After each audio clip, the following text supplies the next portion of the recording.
Ready? Go! You should be ashamed for not trusting yourself. The Dragonborn is back! My pleasure. Chivalry is dead, and I will revive it. For honor! There's nowhere for the evil to hide. Welcome to the greatest magic show of all time!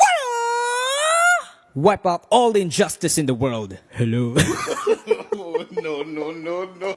Hello, my friend. Ano ang maitutulong ng panggagaya ng tunog sa pagkanta? Ang panggagaya ng iba't ibang tunog gamit ang iyong boses ay makakatulong upang ma-practice mo ang iyong diction, pronunciation, resonance, voice control, and even your memory kasi aalalahanin mo yung pinaka-eksaktong tunog na gagayahin mo. For example, ang kadalasang ini-impersonate si Miss Jaya. Try lang. Wala na bang pag-ibig?